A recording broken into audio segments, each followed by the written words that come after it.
नमस्कार साथियों, मैं Rohit Yadav bright career institute के इस ऑनलाइन परिवार में आप सभी का स्वागत करता हूं। आशा करता हूं आप सभी स्वस्थ होंगे, मस्त होंगे। और इसी के साथ दोस्तों मैं आज लेकर आया हूं आपके लिए मध्य प्रदेश पर्यटन टॉपिक का तीसरा वीडियो। उम्मीद करता हूं कि आप लोगों ने पिछले 2 वीडियो देखे होंगे और यदि आप लोगों ने 2 वीडियो नहीं देखे हैं तो नीचे आपको दोनों वीडियो की लिंक दी हुई है, तो आप उसे जाकर देख सकते हैं और साथ ही उनकी पीडीएफ प्राप्त कर सकते हैं। तो आइए आज हम बहुत ही महत्वपूर्ण प्रश्नों पर चर्चा करने वाले हैं। तो इसी के साथ शुरू करते हैं हमारे कुछ प्रश्न। उससे पहले यदि आप हमारी ऑफलाइन बैच को ज्वाइन करना चाहते हैं तो दिए गए नंबर पर कांटेक्ट कर सकते हैं, जहां पर आपको उच्च गुणवत्ता के साथ में अध्ययन कराया जाएगा। तो देखिए आपके सामने पहला प्रश्न क्या है। दोस्तों मैं आपको बता दूं कि ये जो कुछ प्रश्न लिए हैं मैंने, आपकी आने वाली सभी परीक्षाओं की दृष्टि से अति महत्वपूर्ण होने वाले हैं। तो आप या तो इसका स्क्रीनशॉट ले सकते हैं या तो आप हमारे टेलीग्राम चैनल को ज्वाइन कर सकते हैं, जहां से आपको इसकी पीडीएफ मिल जाएगी। तो इसी के साथ बढ़ते हैं हम हमारे पहले प्रश्न की ओर। और पहला प्रश्न हमारा है कि भोपाल में एडवर्ड संग्रहालय की स्थापना किसके द्वारा की गई थी। ऑप्शन ए सुल्तान जहां बेगम, कुदसिया बेगम, शाहजहां बेगम, नवाब हमीदुल्लाह खान। तो मैं आपको बता दूं इसका जो सही उत्तर होगा दोस्तों वह होगा सुल्तान जहां बेगम, या जिसे सुल्ताना जहां बेगम भी कहा जाता है। ये जो म्यूजियम देख पा रहे हो उसी का एक हिस्सा है। ये जो इमेज आप देख पा रहे हैं ये एडवर्ड म्यूजियम का ही एक हिस्सा है। तो आइए थोड़ी सी चर्चा करते हैं इस एडवर्ड म्यूजियम के बारे में कि क्या है ये।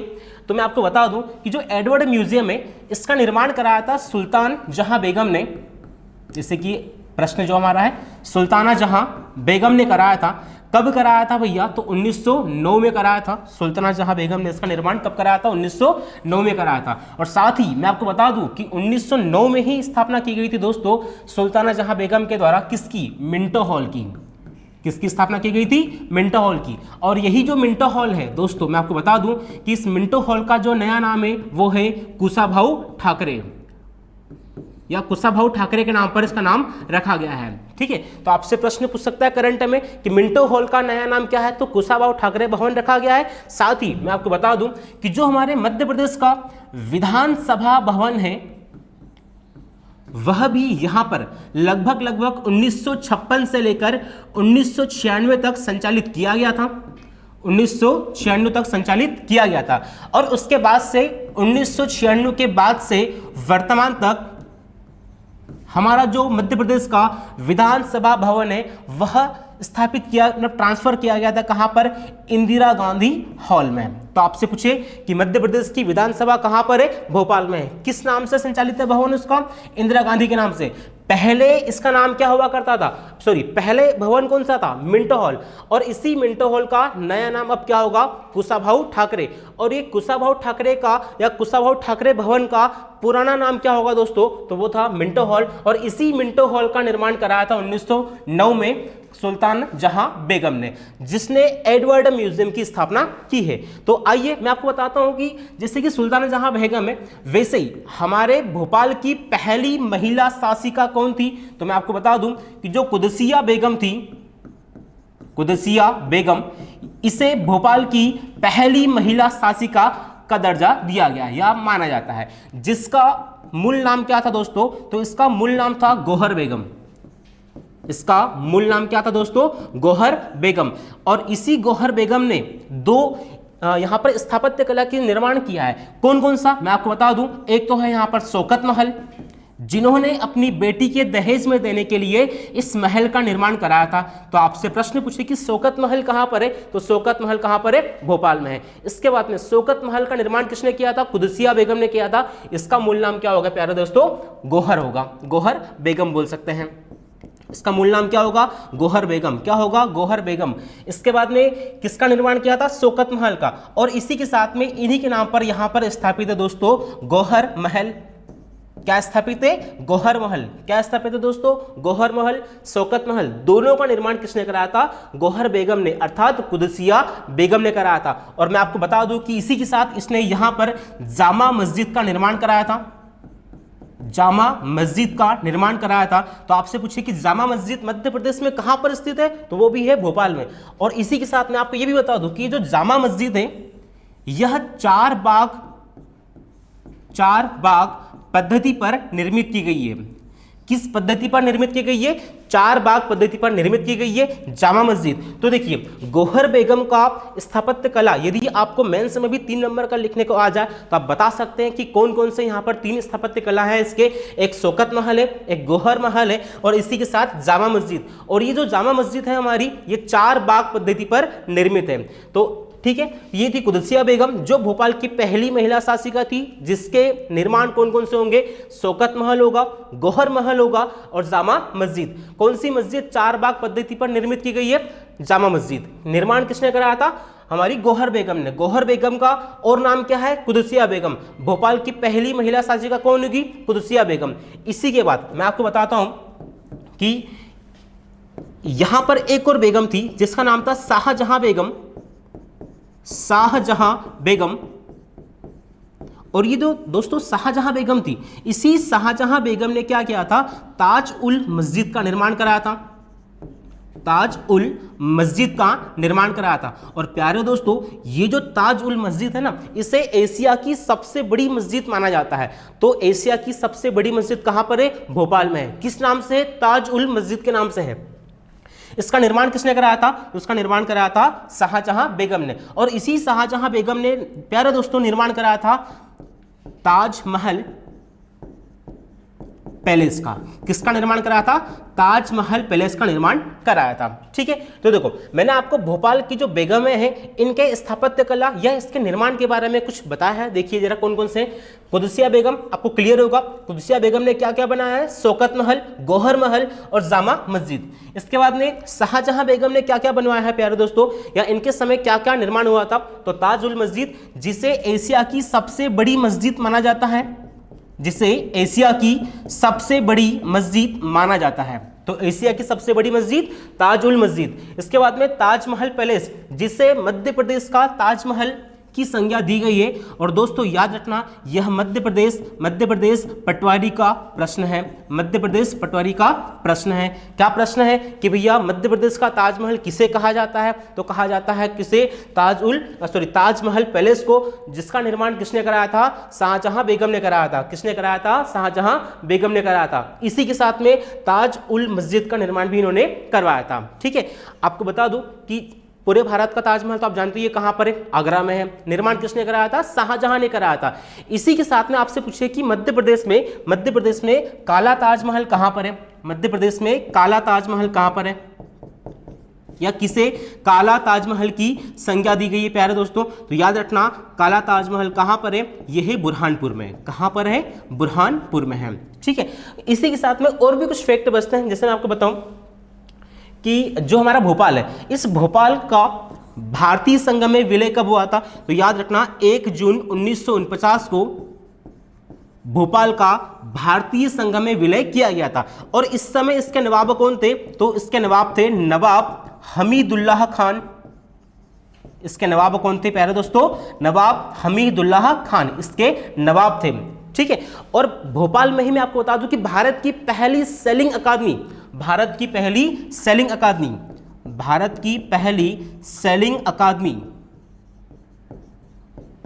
कहां पर है? भोपाल में। भारत की पहली सेलिंग अकादमी कहां पर है? भोपाल में। इसी के साथ में आपको बता दूं कि जिस समय भोपाल का भारतीय संगम में विलय किया गया था, तब इसके नवाब कौन थे? नवाब हमीदुल्लाह खान थे। तो उम्मीद करता हूं ये सारे फैक्ट आपको क्लियर हो रहे होंगे। मैं एक बार फिर से रिपीट कर देता हूं। देखिए जरा कि भोपाल का भारतीय संगम में विलय कब किया था? 1 जून 1949 को किया था। जब विलय किया था तब इसके नवाब कौन थे? तो इसके नवाब थे नवाब हमीदुल्लाह खान थे। ठीक है, इसके साथ में और भोपाल में क्या है? भोपाल में भारत की, मध्य प्रदेश की नहीं, भारत की पहली सेलिंग अकादमी है। इसके बाद में जो एडवर्ड म्यूजियम है, इसका निर्माण किसने किया था? सुल्ताना जहां बेगम ने किया था। सुल्ताना जहां बेगम ने इस म्यूजियम का निर्माण कब किया था? 1909 में किया था। और इसी के साथ में मिंटो हॉल का निर्माण भी 1909 में ही हुआ था, और जिसका नया नाम अब क्या होगा? कुशाभाऊ ठाकरे भवन होगा। और इसी मिंटो हॉल में, अर्थात वर्तमान कुशाभाऊ ठाकरे भवन में हमारी जो मध्य प्रदेश की विधानसभा है ये 1956 से 1996 तक संचालित होती थी। ठीक है, इसके साथ में जो हमारी कुदसिया बेगम थी इसे भोपाल की पहली महिला शासिका माना जाता है, जिसका मूल नाम था गौहर बेगम, और इसी गौहर बेगम ने शौकत महल और गौहर महल का निर्माण कराया था। मैं आपको बता दूं कि शौकत महल का निर्माण इन्होंने अपनी बेटी को दहेज में देने के लिए इस महल का निर्माण बड़े शौक से करवाया था। ठीक है, इसके साथ में मध्य प्रदेश का ताजमहल किसे कहा जाता है? ताजमहल पैलेस को कहा जाता है। निर्माण किसने करवाया? शाहजहां बेगम ने करवाया। इसी के साथ में यहां पर एशिया की सबसे बड़ी मस्जिद है, उसका नाम क्या होगा? ताज उल मस्जिद होगा। ठीक है, और हमारे मध्य प्रदेश का काला ताजमहल कहां पर है? तो बुरहानपुर में है। क्यों बुरहानपुर में क्यों है? क्योंकि यहां पर जो शाहजहां की पत्नी थी मुमताज, उनकी डेथ हुई, उनकी कब्र कहां पर है? तो वो है बुरहानपुर में। ठीक है, इसी के साथ हम जानते हैं हमारे मध्य प्रदेश में और कौन कौन से म्यूजियम है। तो देखिए जरा ध्यान से, देखिए जैसे हम एक एक करके बात करते हैं मैप के द्वारा ताकि आपको याद भी रहे। हम सबसे पहले बात करते हैं कहाँ की? सतना की। तो सतना में एक्चुअली क्या है? सतना में है तुलसी संग्रहालय, तुलसी संग्रहालय, तुलसी संग्रहालय। तुलसी संग्रहालय कहां पर है? सतना में है। सतना ऑप्शन में नहीं हो तो आपको देखने को मिलेगा क्या? चित्रकूट। क्या देखने को मिलेगा? चित्रकूट। और इसी के साथ मैं आपको बता दूं कि तुलसी अकादमी कहां पर है? तुलसी अकादमी, तुलसी अकादमी कहां पर है? तुलसी अकादमी, तो तुलसी अकादमी प्यारे दोस्तों ये है भोपाल में। लेकिन तुलसी संग्रहालय कहां पर है? तो यह है चित्रकूट, सतना में है। इसी के साथ में आगे बढ़ते हैं, हम बात करते हैं किसकी? छिंदवाड़ा की बात करते हैं। और छिंदवाड़ा में आपको देखने को मिलेगा दोस्तों आदिवासी संग्रहालय। आदिवासी संग्रहालय कहां पर है? तो आदिवासी संग्रहालय प्यारे दोस्तों कहां पर है? छिंदवाड़ा में है। संग्रहालय कहां पर है? छिंदवाड़ा में है। छिंदवाड़ा के भी कहां पर? तो यह है पातालकोट में। कहां पर है? पातालकोट में, जहां से भारिया जनजाति की उत्पत्ति मानी जाती है। और इसी भारिया जनजाति को सन 1981 की जनगणना के अनुसार जंगलियों के जंगली कहा जाता है। तो जंगलियों के जंगली किससे कहा जाएगा? भारिया जनजाति को। ठीक है, याद रखना। और इसी भारिया जनजाति का जो उद्गम स्थल है पातालकोट, ये घोड़े के नाल के आकार का दिखाई देता है और यहीं पर बना हुआ है आदिवासी संग्रहालय। तो कहां पर है आदिवासी संग्रहालय प्यारे दोस्तों? वह है छिंदवाड़ा में है, जहां पर हमारे जो पूर्व मुख्यमंत्री थे कमलनाथ जी, उनका विधानसभा क्षेत्र भी रहा है छिंदवाड़ा। इसी के साथ में आपको बता दूं जबलपुर में है रानी दुर्गावती संग्रहालय। रानी दुर्गावती संग्रहालय, रानी दुर्गावती संग्रहालय, रानी दुर्गावती संग्रहालय कहां पर है? जबलपुर में। ठीक है, हम बात करते हैं महेश्वर की। महेश्वर किस जिले में आता है प्यारे दोस्तों? तो महेश्वर आता है खरगोन जिले में, जिसका प्राचीन नाम माहिष्मती था। माहिष्मती किसका प्राचीन नाम था? महेश्वर का था। और महेश्वर में आपको क्या क्या देखने को मिलेगा? तो महेश्वर में आपको देखने को मिलता है प्यारे दोस्तों कि जो यहाँ की जो मुख्य नदी है नर्मदा, ये मान्यता है कि नर्मदा नदी के ऊपर यहाँ जो घाट बना हुआ है वह पूरे भारत का नर्मदा नदी के ऊपर बना हुआ सबसे बड़ा घाट है, जो देवी अहिल्या की समाधि स्थल भी है प्यारे दोस्तों। तो यहाँ पर क्या है? तो यहीं पर है देवी अहिल्या, देवी अहिल्या संग्रहालय, देवी अहिल्या संग्रहालय, देवी अहिल्या संग्रहालय कहां पर है? देवी अहिल्या संग्रहालय। तो देवी अहिल्या संग्रहालय कहां पर है? महेश्वर में। इसके बाद में हम बात करते हैं भोपाल की। तो भोपाल में आपको यहां पर दो महत्वपूर्ण संग्रहालय देखने को मिलते हैं। वैसे तो एक तो हमारा प्रश्न ही है एडवर्ड म्यूजियम, जिसे राज्य संग्रहालय का दर्जा दिया गया है। इसी के साथ में और दो कौन कौन से मिलते हैं? तो देखो नंबर एक तो प्यारे दोस्तों आपको मिलेगा यहां पर दुष्यंत कुमार पांडुलिपि संग्रहालय। दुष्यंत कुमार पांडुलिपि संग्रहालय, दुष्यंत कुमार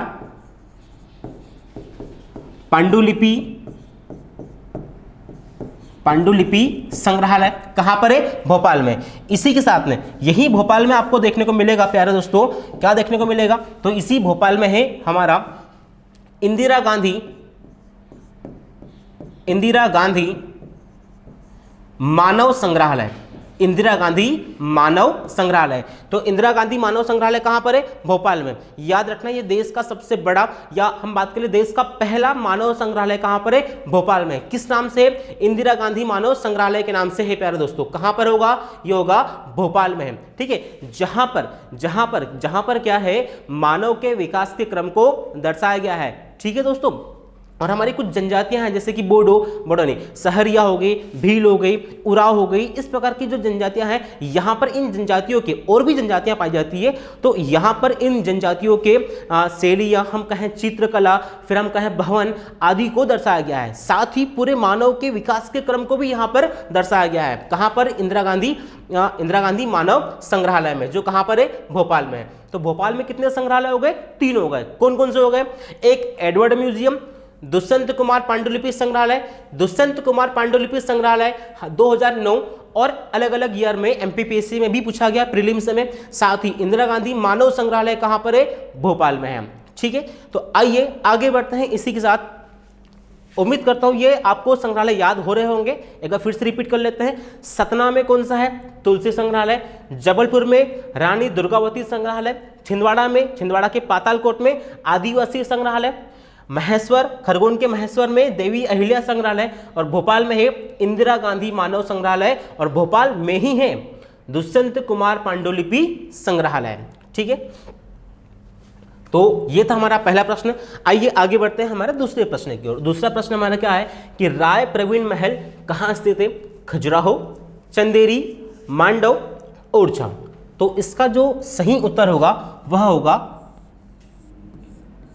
चंदेरी। तो राय प्रवीण महल कहां पर है? चंदेरी में है। मैं आपको बता दूं कि जो राय प्रवीण महल है, ये दिख रहा है आपको, ये राय प्रवीण महल है। चंदेरी किस जिले में आता है? सबसे पहले तो आप देखोगे चंदेरी जो आता है वह आता है प्यारे दोस्तों अशोकनगर में। कहां आता है? अशोकनगर जिले में आता है। और ये जो अशोकनगर जिला है ये 2003 में एक जिला बना था।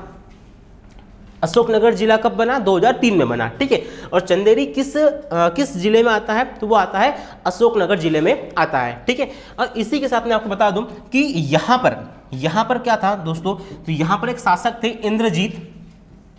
इंद्रजीत। तो इंद्रजीत जो राजा थे, राजा इंद्रजीत ने अपनी प्रेमिका, अपनी प्रेयसी या अपनी गर्लफ्रेंड के लिए यहाँ पर, अच्छा गर्लफ्रेंड का नाम क्या था? तो उनका नाम था राय प्रवीण। क्या नाम था? राय प्रवीण। तो भैया जो गर्लफ्रेंड है राय प्रवीण, जो प्रेयसी है राय प्रवीण, इसके लिए यहाँ पर राजा इंद्रजीत, याद रखना इंद्रजीत का और भी नाम मिलता है, कोई इंद्रमणि कहता है, कोई इंद्रजीत कहता है, तो ऑथेंटिक नाम इंद्रजीत है। तो राजा इंद्रजीत के द्वारा अपनी गर्लफ्रेंड राय प्रवीण के लिए यहाँ पर राय प्रवीण महल का निर्माण कराया गया था। देख लो भैया, ठीक है, गर्लफ्रेंड ने डिमांड करी और इन्होंने पूरा करा। तो ये प्रथा जो है पहले से चलती आ रही है कि हर को, मतलब जो भी प्रेमी है प्रेमिका के लिए महल का निर्माण कर रहा है। लेकिन याद रखना दोस्तों, हम जो महल का निर्माण करेंगे वह करेंगे माता और पिता के लिए। ये जो सोना बाबू होते हैं ये केवल कुछ समय के लिए होते हैं, जिंदगी भर साथ नहीं देने वाले हैं। जिंदगी भर साथ कौन देंगे? हमारे माता और पिता। जब भी आपको डीमोटिवेशन लगे कि अब आगे और नहीं कर सकते हैं, एक बार आप आंखें बंद करके माता पिता को याद करना कि उनके क्या सपने हैं आपके लिए, क्या सोचकर आपको इन्होंने इतना बड़ा किया है, क्या सोचकर आपको आगे बढ़ाया है। बस आप में ऑटोमेटिक क्या होगा, उनका चेहरा जैसे ही आपके मन में आएगा, ऑटोमेटिक क्या होगा, आप खुद से प्रेरित होंगे। आपको किसी बाहरी मोटिवेशन की आवश्यकता नहीं है, आप खुद के अंदर मोटिवेशन को ढूंढो दोस्तों। ठीक है, तो हमको क्या करना है? अपने माता पिता का सपना पूरा करना है। इसी के साथ मैं आपको बता दूं कि जो राजा इंद्रजीत थे, इन्होंने अपनी गर्लफ्रेंड कौन थी? राय प्रवीण, इसके लिए क्या बना है? राय प्रवीण महल का निर्माण किया है। ठीक है, जो कि हमारे प्रश्न का सही उत्तर होगा। इसी के साथ में मैं आपको बता दूं कि जो खजुराहो है, खजुराहो किस जिले में आता है? खजुराहो आता है छतरपुर जिले में। खजुराहो किस जिले में आएगा? छतरपुर जिले में आता है। ठीक है, और आप जानते ही होंगे कि खजुराहो को यूनेस्को की विश्व धरोहर की सूची में कब शामिल किया था? आप कहेंगे सर कितनी बार बताओगे? याद रख लो, ये क्वेश्चन आने वाला है, इसलिए बार बार रिपीट कर रहा हूं। तो यूनेस्को की विश्व धरोहर की सूची में खजुराहो को शामिल कब किया था? 1986। 3 स्थान है खजुराहो के अलावा, और कौन कौन से हैं? एक हमारा सांची है, एक कौन सा है? सांची। सांची को कब किया था? 1989। ट्रिक याद है ना हमारी? ट्रिक क्या थी? सबसे पहले खजूर खाएंगे, कहाँ घूमेंगे? खजुराहो में, फिर सांची का दूध पिएंगे, फिर कहाँ पे बैठोगे? भीमबेटका में जाकर बैठ जाओगे। ठीक है, तो देखो सांची, इसके बाद में भीमबेटका, और इस भीमबेटिका को कब शामिल किया था? तो इसको शामिल किया था भैया 2003 में। कब शामिल किया था? 2003 में। तो राय प्रवीण महल कहाँ पर है? चंदेरी में है। खजुराहो को यूनेस्को की विश्व धरोहर में शामिल कब किया था? 86 में। सांची को कब किया था? 1989 में। भीमबेटका को कब किया था? 2003 में किया था। ठीक है, तो चलो आगे बढ़ते हैं हमारे अगले प्रश्न की ओर। अगला प्रश्न हमारा क्या है कि निम्नलिखित को सुमेलित कीजिए। एक तरफ दी है प्यारे दोस्तों महल, एक तरफ दिया है स्थान। तो शांति से इसको देखते हैं क्या होगा इसका सही उत्तर। ऑप्शन है कि सतखंडा महल, बादल महल, हवा महल, मोती महल। ठीक है, हम चेक करते हैं। सतखंडा महल कहाँ पर है? सतखंडा महल, तो सतखंडा महल होगा भैया कहाँ पर? दतिया में। 1 2 3, तो इसका हम यहाँ लिख देते हैं 3। ठीक है, फिर इसके बाद में बादल महल। बादल महल कहाँ पर है भैया? बादल महल कहाँ पर है? रायसेन में है, तो ये 4 हो जाएगा। हवा महल कहाँ पर है? हवा महल भैया हम बात करें, हवा महल कहाँ पर है? चंदेरी में है। इसके बाद में मोती महल, मोती महल कहाँ पर है भैया? ग्वालियर में है। तो देखो 3 4 2 1 सॉरी 3 4 2 1, तो 3 4 2 1 आपको कहाँ दिख रहा है? सी वाले ऑप्शन में आपको 3 4 2 1 दिख रहा है। ठीक है, एक 2 मिनट रुकिएगा दोस्तों आप लोग।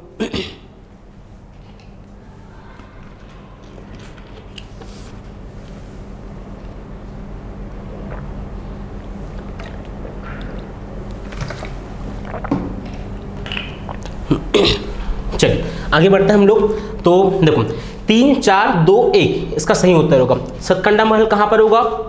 दतिया। बादल महल कहाँ पर होगा? रायसेन। हवा महल कहाँ पर होगा? चंदेरी। और मोती महल कहाँ पर होगा? ग्वालियर। ठीक है, आइए देखते हैं आगे हम लोग इसके बारे में। ये आप इमेज देख पा रहे होंगे। सतखंडा महल कहाँ पर है मेरा? दतिया में। हवा महल, मोती महल, बादल महल। मोती महल को लेकर हो सकता है कि आप में कन्फ्यूजन चल रहा हो कि सर मोती महल कहाँ कहाँ पर है। तो मैं आपको बता दूं कि जो मोती महल है, मोती महल है ये 2 जगह पर है। 2 जगह कहाँ कहाँ पर है? एक तो हमारा जो उत्तर है ग्वालियर, क्या है? ग्वालियर। और एक जो है प्यारे दोस्तों, एक है मंडला में। एक कहाँ पर है? मंडला में है। ठीक है, तो मोती महल आपको पूरे मध्य प्रदेश में 2 जगह देखने को मिलेगा। एक कहाँ पर? ग्वालियर में। एक कहाँ पर है? मंडला में है। ठीक है, इसके अलावा मैं आपको बताऊं कि जो रायसेन है, रायसेन, यहां रायसेन में आपको क्या क्या देखने को मिलेगा? तो याद रखना, रायसेन में आपको देखने को मिलेगा राजा रोहित महल, राजा रोहित महल, राजा रोहित महल। इसके बाद बादल महल, बादल महल। और इसी के साथ आपको यहां पर मिलेगा इत्रदार महल,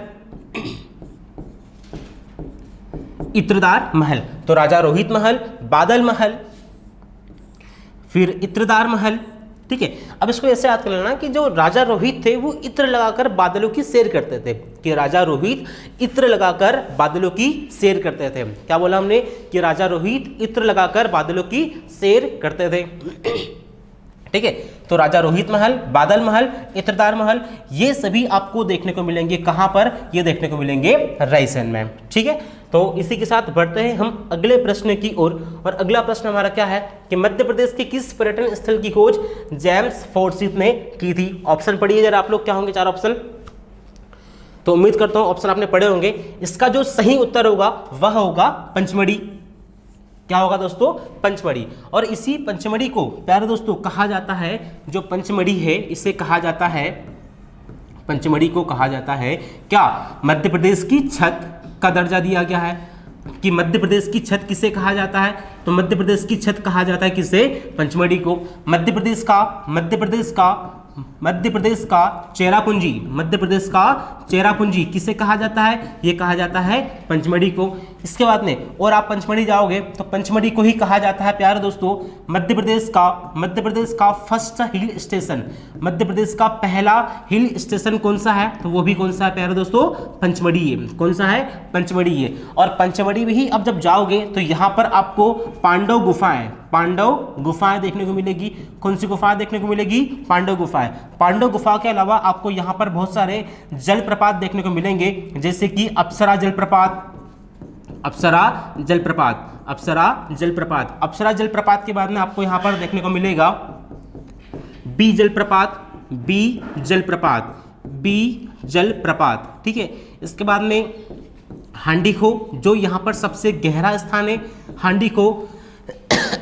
हांडीखो के बाद में फिर आपको यहाँ पर देखने को मिलेगा पांडव गुफा होगी, अप्सरा जलप्रपात, बी जलप्रपात, इसके बाद में रजत जलप्रपात, रजत जलप्रपात, रजत जलप्रपात। इसके बाद में फिर आप जब जाओगे तो यहीं पर हमारे मध्य प्रदेश की सबसे ऊंची चोटी है, जिसका नाम क्या है प्यारे दोस्तों, उसका नाम है धूपगढ़। इसका नाम क्या होगा, धूपगढ़, जिसकी ऊंचाई कितनी है प्यारे दोस्तों, तो इसकी ऊंचाई है 1350 मीटर। मध्य प्रदेश की सबसे ऊंची चोटी कौन सी है, धूपगढ़, जो कहाँ पर है, तो याद रखना यदि आपसे धूपगढ़ पूछे या पंचमढ़ी का पूछे, दोनों का सही उत्तर होगा कि जो धूपगढ़ और पंचमढ़ी है ये किस पर्वत पर है, तो ये है महादेव पर्वत पर। किस पर्वत पर होगी, महादेव पर्वत पर होगी। लेकिन आपसे पूछे कि ये किस श्रेणी पर है, तो याद रखना यह जो होगा वह होगा सतपुड़ा श्रेणी पर। किस श्रेणी पर होगा, सतपुड़ा श्रेणी पर होगा। ठीक है, तो ये देखिए जरा कौन कौन से फैक्ट हमने पढ़े। मध्य प्रदेश की छत किसे कहा जाता है, पंचमढ़ी को। मध्य प्रदेश का चेरापूंजी किसे कहा जाता है, पंचमढ़ी को। मध्य प्रदेश का पहला हिल स्टेशन कौन सा था, पंचमढ़ी। पांडव गुफाएं, अप्सरा जलप्रपात, बी जलप्रपात, हंडीखो, रजत जलप्रपात। फिर इसके बाद में मध्य प्रदेश की सबसे ऊंची चोटी कौन सी भैया, तो वो है धूपगढ़। इसकी ऊंचाई कितनी होगी, 1350 मीटर। जो किस पर्वत पर है, तो वो है महादेव पर्वत पर। किस पर्वत पर है, महादेव पर्वत पर। और ये जो पंचमढ़ी ये किस श्रेणी पर स्थित है, तो याद रखना प्यारा दोस्तों ये जो है सतपुड़ा श्रेणी पर है। और याद रखना इसी के साथ इसे कहा जाता है सतपुड़ा की रानी। क्या कहा जाता है, सतपुड़ा की रानी। तो सतपुड़ा की रानी किसे कहते हैं हम लोग, वो कहते हैं पंचमढ़ी को। ठीक है, तो ये कुछ फैक्ट थे पंचमढ़ी से संबंधित। ठीक है, चलो आगे बढ़ते हैं अब हमारे अगले प्रश्न की ओर। उम्मीद करता हूँ सेशन आपको अच्छा लग रहा होगा। ठीक है, और सेशन यदि अच्छा लग रहा है तो आप धीरे धीरे लाइक भी करते जाइएगा, बहुत कंजूसी करते हैं आप लोग। देखिए अगला प्रश्न क्या है, नंबर 5, उदयगिरी की गुफाएं कहाँ अवस्थित है, विदिशा, उज्जैन, रायसेन, खरगोन। तो इसका जो सही उत्तर होगा वह होगा विदिशा। क्या होगा, विदिशा। मैं आपको बता दूं कि जो उदयगिरी की गुफा है, यहां पर कुल गुफाएं कितनी है, तो यहां पर कुल गुफाओं की संख्या कितनी है, कुल 20 गुफा है। कितनी गुफा है, 20 गुफा है। और यहां पर गुफा नंबर 1 और 20 का संबंध है जैन और हिंदू धर्म से, हिंदू धर्म से। और जो गुफा नंबर 5 है प्यारे दोस्तों, यहां पर वराह प्रतिमा आपको देखने को मिलेगी। तो कौन सी गुफा नंबर में आपको वराह प्रतिमा मिलेगी, नंबर 5 की। और कौन कौन सी गुफा जैन और हिंदू धर्म से संबंधित है, तो गुफा नंबर 1 और गुफा नंबर 20। ठीक है, तो देखिए जरा। और इसी के साथ में मध्य प्रदेश में कौन कौन सी गुफा है, आइए जानने की कोशिश करते हैं हम लोग एक मैप के द्वारा। देखिए सबसे पहले बात करते हैं ग्वालियर में। तो ग्वालियर में आपको देखने को मिलेगी प्यारे दोस्तों बिलोवा की गुफाएं, बिलोवा की गुफाएं, बिलोवा की गुफाएं। ये कहां पर है प्यारे दोस्तों, तो बिलोवा की गुफाएं कहां पर है, ग्वालियर में है। इसके बाद में सिंगरौली जब जाओगे तो यहां पर आपको मिलती है मारा की गुफाएं, सॉरी मारा की गुफाएं, मारा की गुफाएं। ठीक है, इसके बाद में जब आप जाते हो रायसेन, रायसेन में तो बता चुका हूं मैं आपको, लेकिन बता देता हूं फिर से एक बार आपको कि यहां पर आपको मिलेगा भीमबेटका गुफा समूह, भीमबेटका गुफा समूह, भीमबेटका गुफा समूह जो विश्व का सबसे बड़ा गुफा समूह है। और यहाँ पर लगभग 500 गुफाएं पाई जाती है। और इसी भीमबेटका गुफा की खोज किसने की थी प्यारे दोस्तों, तो डॉक्टर वी.एस. वाकणकर ने की थी। किसने की थी दोस्तों, वी.एस. वाकणकर ने। विष्णु श्रीधर वाकणकर इनका पूरा नाम होगा, वी.एस. वाकणकर। तो वाकणकर जी ने इनकी खोज की थी, किसकी, भीमबेटका गुफाओं की। और यही रायसेन में आपको देखने को मिलेगा प्यारे दोस्तों मृगेंद्रनाथ की गुफाएं,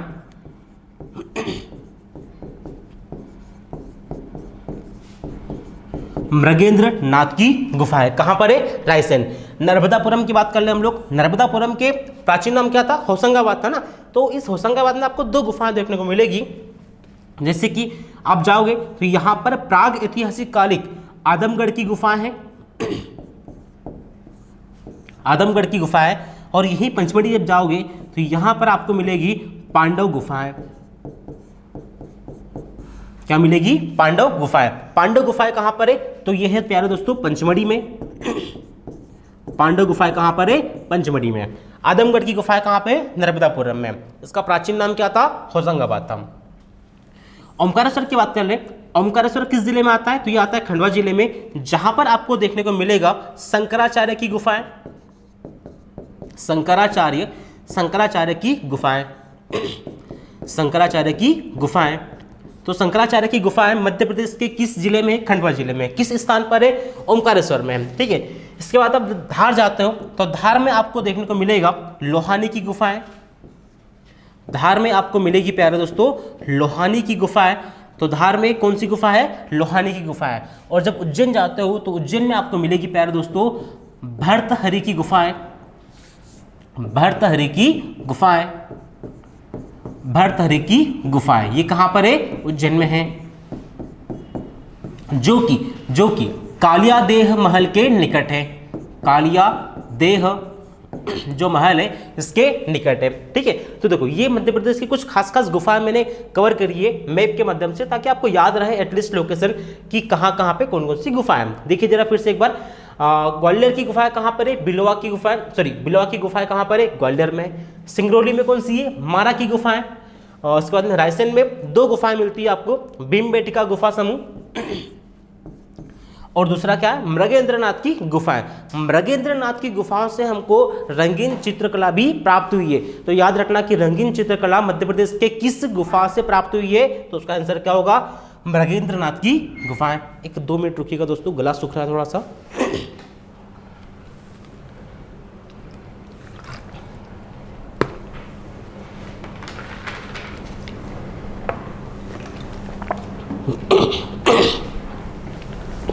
थोड़ा गला सूख रहा था। तो आइए आगे बढ़ते हैं इसी के साथ। देखा आपने कि उज्जैन में कौन सी है? भर्तहरि की गुफाएं, ग्वालियर में बिलवा की गुफाएं, सिंगरौली में मारा की गुफाएं। और इसी के साथ हमने एक मैप के माध्यम से पूरी गुफाएं कवर करने का प्रयास किया है। और अगला प्रश्न हमारा क्या है कि मत्स्येंद्र पीर की समाधि कहां पर है? ग्वालियर, उज्जैन, अशोकनगर और धार। तो इसका जो सही उत्तर होगा वह होगा उज्जैन।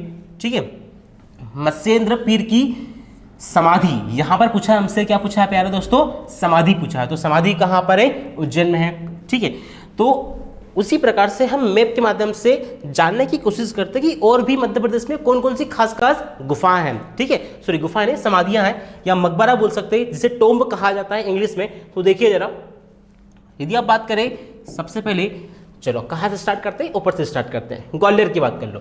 ग्वालियर में आपको सबसे पहले तो दिखाई देगी भैया रानी लक्ष्मीबाई की समाधि, रानी लक्ष्मीबाई की समाधि, रानी लक्ष्मीबाई की समाधि। इसके बाद में फिर यहां पर आपको दिखाई देगी तानसेन की समाधि या तानसेन का मकबरा बोल सकते हो, तानसेन का मकबरा कहां पर है? ग्वालियर में। और यहीं पर आपको देखने को मिलेगा प्यारे दोस्तों गौस मोहम्मद का मकबरा, गौस मोहम्मद का मकबरा, गौस मोहम्मद का मकबरा। तो गौस मोहम्मद का मकबरा कहां पर है? ग्वालियर में। मैं आपको बता दूं कि जो तानसेन थे इनके गुरु कौन थे? गौस मोहम्मद थे। तो गौस मोहम्मद के मकबरे के ठीक सामने तानसेन का मकबरा स्थापित है। और बता दूं कि जो तानसेन थे वो अकबर के 9 रत्नों में से एक थे, जिसकी या जिनकी मृत्यु भी कहां पर हुई थी दोस्तों? आगरा में हुई थी। लेकिन उनकी इच्छा थी कि उनकी जो मकबरा होगा, जो समाधि होगी, वह कहां पर स्थापित होना चाहिए? तो होना चाहिए उनके जो गुरु थे गौस मोहम्मद खान के मकबरे के ठीक सामने। तो आप जब जाएंगे ग्वालियर तो वहां पर आप देखेंगे कि दोनों का मकबरा जो है आमने सामने है। ठीक है, तो ग्वालियर में क्या क्या है? रानी लक्ष्मीबाई की समाधि, तानसेन का मकबरा, गौस मोहम्मद का मकबरा आदि। इसी के साथ हम बात करते हैं शिवपुरी की। शिवपुरी, ठीक है, शिवपुरी में आपको देखने को मिलता है पीर बुधान का मकबरा, पीर बुधान का मकबरा, पीर बुधान का मकबरा, पीर बुधान का मकबरा कहां पर है? ग्वालियर में है। इसके बाद में जब चंदेरी जाएंगे, चंदेरी किस जिले में? मैंने आपको भी बताया था। तो चंदेरी किस जिले में? अशोकनगर में।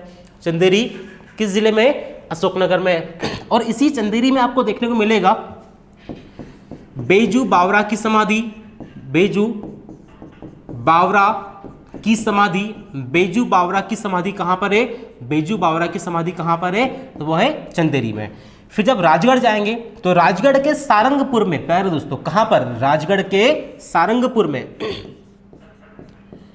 राजगढ़ के सारंगपुर में आपको देखने को मिलेगा रानी रूपमती, रानी रूपमती, रानी रूपमती प्लस जो बाज बहादुर है, बाज बहादुर, बाज बहादुर, ठीक है। तो रानी रूपमती और बाज बहादुर की समाधि कहां पर है, सारंगपुर। सारंगपुर किस जिले में आएगा, राजगढ़ में आता है। उज्जैन की बात करते हैं, उज्जैन में आपको देखने को मिलेगा, उज्जैन में समाधि जो है वो है मत्स्येंद्र पीर की समाधि। अभी आपको बताया मैंने कि मत्स्येंद्र पीर की समाधि कहां पर है, उज्जैन में, जो कि हमारा प्रश्न है। इसके बाद में धार, धार की हम बात कर लें तो धार में है भैया अब्दुल शाह चंगेज का मकबरा, अब्दुल शाह चंगेज का मकबरा, अब्दुल शाह चंगेज का मकबरा, अब्दुल शाह चंगेज का मकबरा कहां पर है, धार में।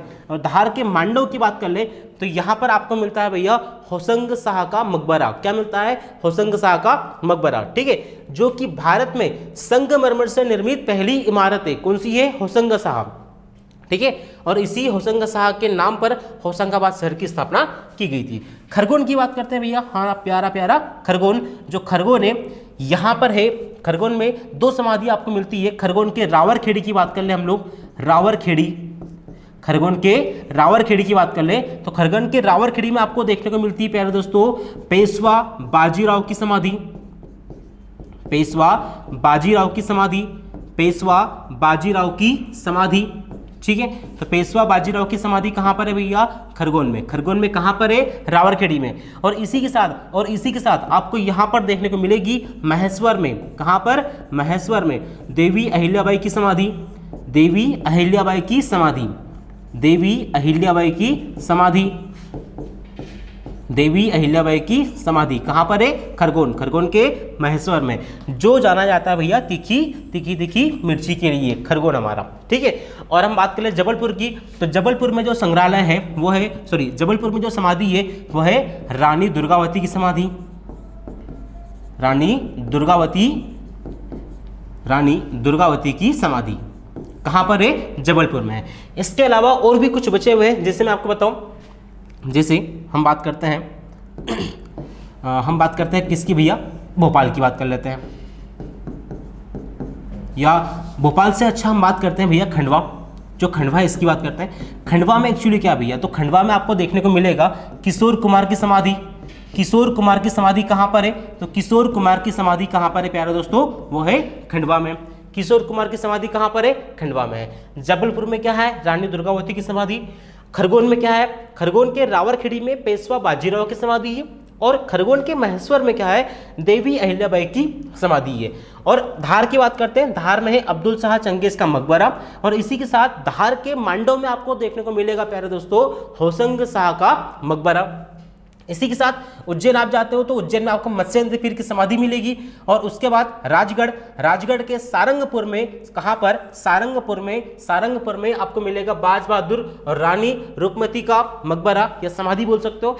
आप जानती होंगे कि जो मांडव है जिसे सिटी ऑफ जॉय कहा जाता है, आनंद की नगरी कहा जाता है, जो जाना जाता है किस काम के लिए, तो जाना जाता है प्यारे दोस्तों रानी रूपमती और बाज बहादुर की प्रेम गाथा के लिए जाना जाता है। इसके साथ में पीर बुधान का मकबरा कहां पर है, शिवपुरी। चंदेरी में बैजू बावरा की समाधि है।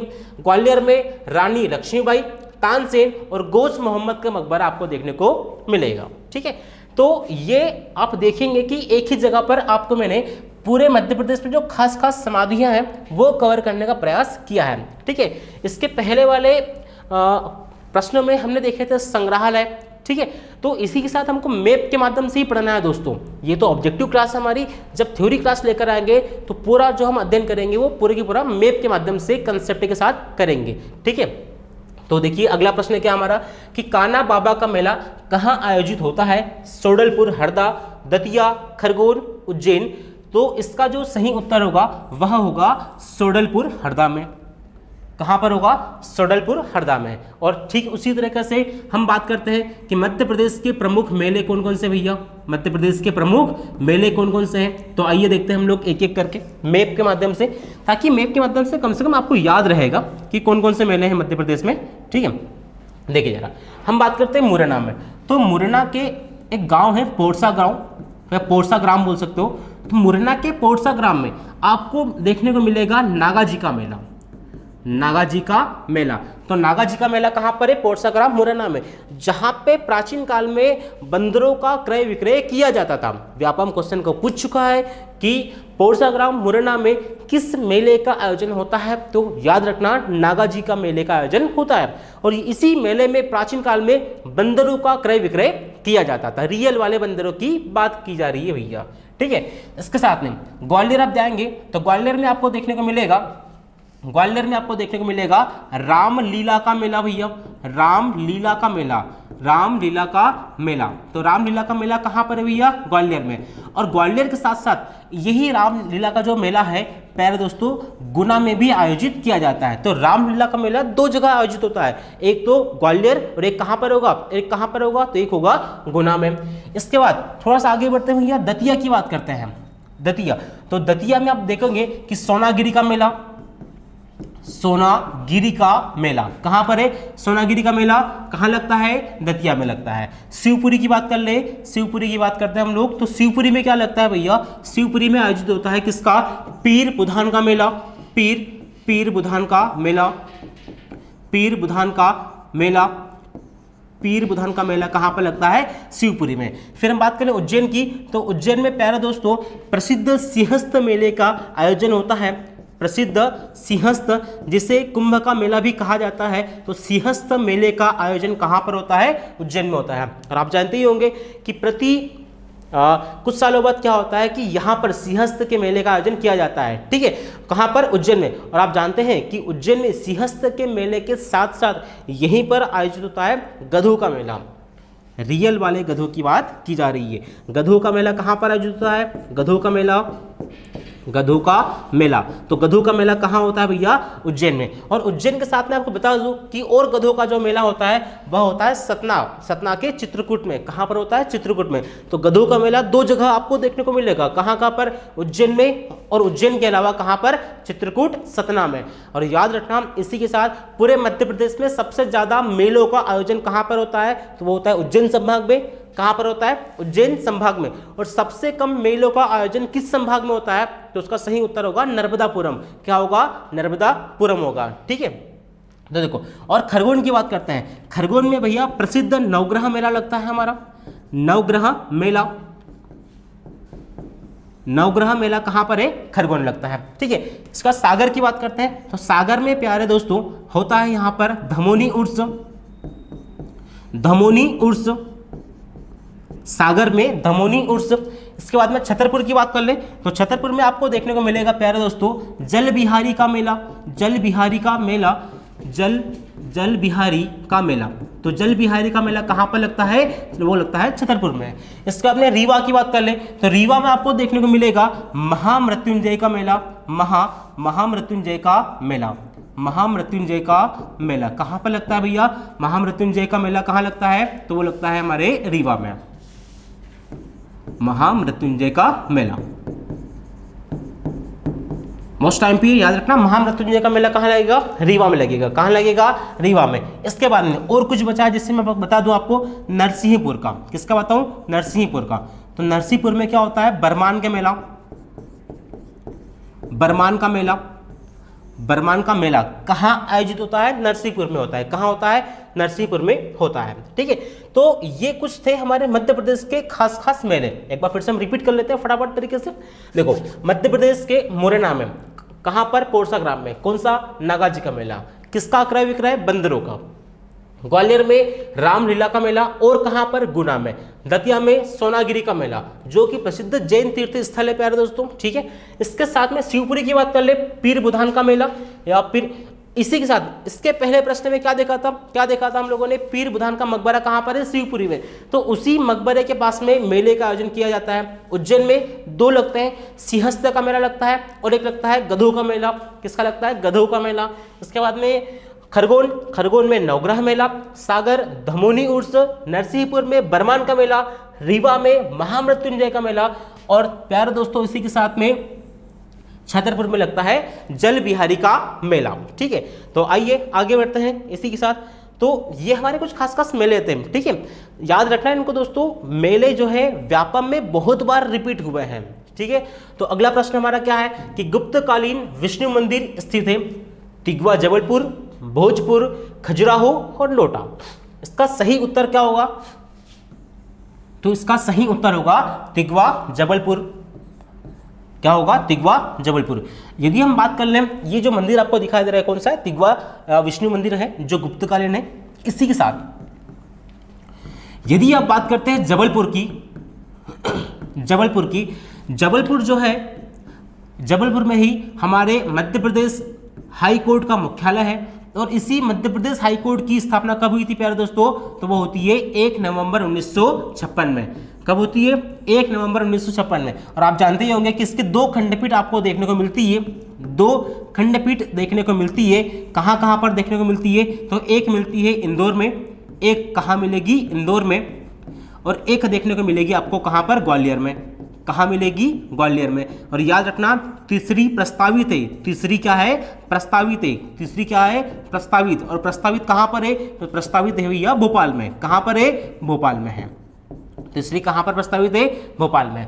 तो मध्य प्रदेश के जबलपुर में क्या है? मध्य प्रदेश हाईकोर्ट का मुख्यालय है। इसकी स्थापना 1 नवंबर 1956 को हुई थी। इसी के साथ में इसके खंडपीठ मतलब ब्रांचेस बोल सकते हो। खंडपीठ कहाँ पर है? खंडपीठ कहाँ पर है? तो खंडपीठ है प्यारे दोस्तों इंदौर और ग्वालियर में। और तीसरी प्रस्तावित खंडपीठ कौन सी है? वो है भोपाल। वो कौन सी है? भोपाल है। ठीक है। तो ठीक है दोस्तों, ये था हमारा तिगवा का विष्णु मंदिर। और मैं आपको बता दूं जबलपुर में एक और महत्वपूर्ण चीज यहां पर एक्चुअली क्या है कि आप जब जाओगे यहां पर, तो यहां पर धुआंधार जलप्रपात देखने को मिलेगा। कहां पर? भेड़ाघाट के निकट धुआंधार जलप्रपात कहां पर है? जबलपुर के भेड़ाघाट में। इसी के साथ आपको यहीं पर देखने को मिलेगा मदन महल। क्या देखने को मिलेगा? मदन महल। क्या मिलेगा? मदन महल। तो धुआंधार जलप्रपात कहां पर है प्यारे दोस्तों? वो है भेड़ाघाट जबलपुर में। इसी के साथ आगे बढ़ते हैं अगले प्रश्न की ओर। उस्ताद अलाउद्दीन खां की कर्मस्थली है, ठीक है, ऑप्शन पढ़िए, मेहर, इंदौर, सागर, जबलपुर। तो इसका जो सही उत्तर होगा प्यारे दोस्तों वह क्या होगा? तो वह होगा मेहर। वो क्या होगा? मेहर। मेहर किस जिले में आता है? मैं आपको बता दूं, मेहर आता है सतना जिले में। किस जिले में आता है? सतना जिले में आता है। ठीक है। और जो प्यारे दोस्तों मेहर है, ये मेहर जाना जाता है प्रसिद्ध शारदा माता के मंदिर के लिए। ये जो आपको यहाँ पे भव्य इमेज दिख रही है, ये किसकी है? शारदा माता की है। ठीक है, जो कि हर मनोकामना पूर्ण करने वाली माता जी मानी जाती है। ठीक है। और जो मेहर है, इसके पीछे ये प्रथा है, ये पुराणों में कहा गया है कि मेहर का मतलब होता है माई का हार। मेहर का मतलब क्या होता है? माई का हार। और इसी माई के हार से, माई के हार मतलब माई का हार मतलब सर क्या हुआ? तो इसकी छोटी सी कहानी है, याद रखना कि क्या हुआ था कि जब जो माता सती थी, जब माता सती ने क्या किया था? अग्निकुंड में अपने दाह कर दिया था, मतलब जब अपनी जान दे दी थी, जान गंवा दी थी, तो तब क्या हुआ था कि जो हमारे शंकर जी शिव जी थे, तो वो जो शिव जी थे वो माता सती का जो देह बॉडी थी उसे देखकर, देह शरीर को देखकर अत्यधिक क्रोधित हो गए थे। और जैसे ही अत्यधिक क्रोधित हुए थे तो उनका तीसरा नेत्र ओपन हो गया था। और जैसे ही तीसरा नेत्र ओपन होता है प्यारे दोस्तों, तो वह क्या करते हैं? अचानक बड़े भयंकर गुस्से में आकर, क्रोध में आकर तांडव नृत्य करने लगते हैं। और उन्हीं को शांत करने के लिए जो भगवान विष्णु थे, उन्होंने अपने सुदर्शन चक्र के माध्यम से जो माता सती थी, इनके देह के टुकड़े कर दिए थे। और जहां जहां पर इनके देह के अंग या टुकड़े गिरे थे, वहीं पर आज स्थापित है प्यारे दोस्तों शक्तिपीठ। तो आप देखेंगे कि कुल शक्तिपीठों की संख्या कितनी है? तो कुल शक्तिपीठ कितने हैं? 52 है। कितने हैं? 52 है। लेकिन यदि हम बात कर लें भगवत गीता के अनुसार, किसके अनुसार? भगवत गीता के अनुसार शक्तिपीठों की संख्या कितनी है प्यारे दोस्तों? 108 है। और एक्चुअली क्या हुआ था कि जो हमारा मेहर है, जो सतना है, इसी सतना में क्या होता है कि जो सती माता थी, उन सती माता का जो आभूषण था, हार था, गले का हार, वही हार आकर गिरा था। तो इसलिए देखो, माई का हार, और इसी माई के हार से क्या बना है? मेहर। क्या बना है? मेहर। क्या बनेगा दोस्तों? मेहर। मेहर का मतलब माई का हार। क्या होगा? माई का हार। ठीक है। तो कुल कितने शक्तिपीठ है? तो शक्तिपीठों की संख्या कितनी है? 52 है। लेकिन भगवत गीता के अनुसार तथाकथित कितनी है? 108 है। इसके बाद में हम बता दें कि जो चंदेल शासक थे परिमल देव, चंदेल शासक कौन थे? परिमल देव। तो परिमल देव के जो सेनापति थे, सैनिक थे, एक का नाम था आल्हा और एक का नाम था उदल। तो हम बात करते हैं यहाँ पर किसकी? आल्हा की बात करते हैं।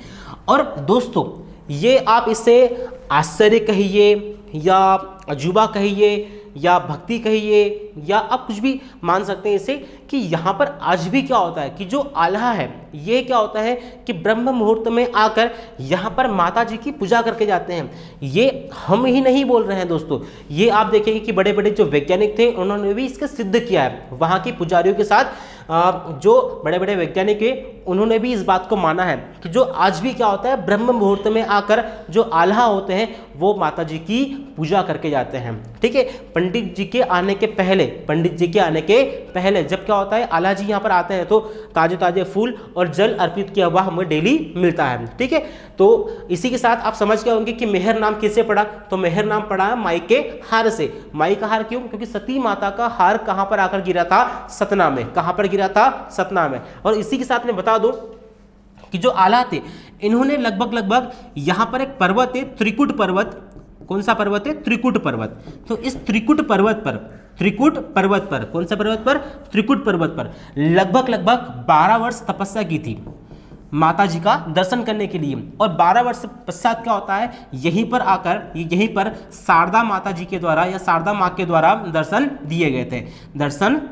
किस दर्शन दिए गए थे प्यारे दोस्तों? आल्हा को दिए गए थे। ठीक है, तो उम्मीद करता हूँ ये कहानी आपको क्लियर हुई होगी कि 52 शक्तिपीठ कैसे स्थापित हुए, इसका नाम मेहर कैसे रखा और यहाँ पर कौन पूजा करने आते हैं प्यारे दोस्तों? आल्हा। और आल्हा किसके सेनापति थे? परिमल के। और परिमल का नाम क्या था? किस वंश के थे ये? तो ये थे चंदेल वंश के। किस वंश के थे? चंदेल वंश के थे। ठीक है, इसी के साथ आगे बढ़ते हैं अगले प्रश्न की ओर। और अगला प्रश्न हमारा क्या है कि प्रसिद्ध जैन तीर्थ स्थल पावागिरी स्थित है। पहला ऑप्शन है ऊन, खरगोन, दतिया, उज्जैन और ग्वालियर। तो इसका जो सही उत्तर होगा वह होगा ऊन। ठीक है, आइए जानते हैं ऊन के बारे में। तो जो ऊन है, पहली बात तो आप समझो कि सर ये ऊन नाम है, ये ऊन नाम पढ़ा कैसे? तो ये एक्चुअली क्या है कि पुराणों में, विभिन्न किताबों में भी कहानी दी गई हुई है कि यहाँ पर जो भी शासक हुए हैं, अगर वो जो भी शासक निर्माण कार्य करते थे, चाहे स्थापत्य कला हो, चाहे मंदिर हो, चाहे कुछ भी हो, जब भी वह काम करते थे तो वह कार्य हमेशा 9 के आंकड़े पर आकर रुकता था। 9 का आंकड़ा, जैसे हम बात कर ले 19, हम बात कर ले 29, हम बात कर ले 39, हम बात कर ले 79, हम बात कर ले 49। तो आप समझ पा रहे हो, ये 9 का आंकड़ा आपको दिख रहा है। तो यहाँ पर जब भी कोई काम होता था तो वह काम हमेशा कंप्लीट ना होकर 9 के आंकड़े पर आकर रुकता था। इसी के कारण इसका नाम क्या पड़ा है दोस्तों? देखो हम बोलते हैं ना 19, 29, 39, 79, 49, इस प्रकार से बोलते हैं ना। तो इसी कारण से इसका नाम क्या पड़ा है? ऊन पड़ा है। ठीक है, और मैं आपको बता दूं कि जो ऊन है ये प्रसिद्ध, या यहाँ पर क्या है, प्रसिद्ध स्थल है पावागिरी, जो कि प्रसिद्ध जैन तीर्थ स्थल है। इसके ऊपर मैं आता हूँ, इससे पहले आप समझो कि यहाँ पर जो ऊन है, यहाँ पर प्रसिद्ध महालक्ष्मी मंदिर है। क्या है? महालक्ष्मी मंदिर। माता जी का दर्शन आप कर ही पा रहे होंगे। ये जो महालक्ष्मी मंदिर है, इसके बारे में मान्यता है कि यहाँ पर माता जी दिन में 3 रूप धारण करती है। 3 रूप कौन कौन से धारण करती है? कि जब सुबह का समय होता है तो प्रातः काल में, सुबह के समय में यहाँ पे क्या होता है? बाल्य अवस्था में आपको दिखाई देंगे। दोपहर का जो समय होता है यहाँ आपको दिखाई देंगे भैया युवा अवस्था में। और जो शाम का, रात्रि का समय होता है वहाँ पर आपको प्रौढ़ अवस्था में माता जी का दर्शन होते हैं। ठीक है दोस्तों, तो प्रसिद्ध महालक्ष्मी मंदिर कहाँ पर है? तो ये है ऊन में। और इसी के साथ पावागिरी में एक्चुअली क्या है कि प्रसिद्ध जैन मंदिर है। यहाँ पर कौन से मंदिर है? जैन मंदिर है। जैन मंदिर, मैं आपको बता दूं कि जो पावागिरी में जो जैन मंदिर का निर्माण किया गया है, ये राजा भोज के जो पौत्र थे उदयादित्य, इनके पौत्र कौन होंगे भैया? इनके पौत्र थे उदयादित्य। तो उदयादित्य के कार्यकाल में इन मंदिरों का निर्माण यहाँ पर किया गया था। ठीक है, उदयादित्य के समय इनका निर्माण यहाँ पर किया गया था। ठीक है, और इसी के साथ में और जो अन्य प्रमुख जैन तीर्थ स्थल है वो कौन कौन से भैया? तो देखिए जरा, जो अन्य प्रमुख जैन तीर्थ स्थल है कौन कौन से हैं? तो देखो जरा, हम बात कर ले गोमतगिरी की। गोमतगिरी कहां पर है? इंदौर में है। तो गोमतगिरी कहाँ पर है? इंदौर में है। ये भी क्या है? प्रसिद्ध जैन तीर्थ स्थल है। इसके बाद आप बात करें सोनागिरी की। सोनागिरी कहाँ पर है? दतिया में। सोनागिरी कहाँ पर है? दतिया में। सोनागिरी कहाँ पर होगा? दतिया में होगा। इसके बाद में हम बात कर लें पुष्पगिरी की। पुष्पगिरी, पुष्पगिरी, पुष्पगिरी कहाँ पर है भैया? देवास में है। पुष्पगिरी कहाँ पर है? देवास में है। ठीक है, तो अगर आप देख पा रहे होंगे कि इनके शब्द के लास्ट में क्या आ रहा है? गिरी आ रहा है। तो यदि कहीं पर भी गिरी आता है तो 80% केस में ये चांस होगा कि यह सभी क्या है? जैन तीर्थ स्थल है। ठीक है, जैसे कि पावागिरी, गोमतगिरी, सोनागिरी, पुष्पगिरी आदि।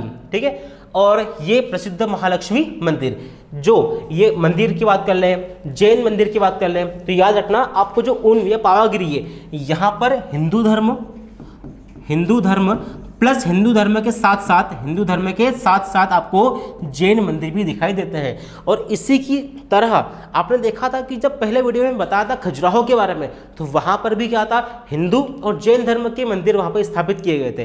ठीक है, ठीक उसी प्रकार से यहाँ पर प्यारे दोस्तों क्या है? जैन और हिंदू मंदिर हमको देखने को मिलते हैं। ठीक है, जो कि एकता का प्रतीक माना जाता है प्यारे दोस्तों। ठीक है, तो ये हमने देखे प्रसिद्ध हमारे कुछ जैन तीर्थ स्थल, ये प्रसिद्ध हमारा महालक्ष्मी मंदिर। और इसी के साथ हमारे इस सेशन को हम यहीं पे समाप्त करते हैं। और यदि आपको यह सेशन हमारा अच्छा लगा हो तो प्लीज़ इसे लाइक कीजिएगा, अपने दोस्तों के साथ शेयर कीजिएगा। और इस वीडियो की PDF प्राप्त करने के लिए आप नीचे दी गई लिंक को क्लिक करके टेलीग्राम चैनल को ज्वाइन कर सकते हैं। ठीक है, थैंक यू।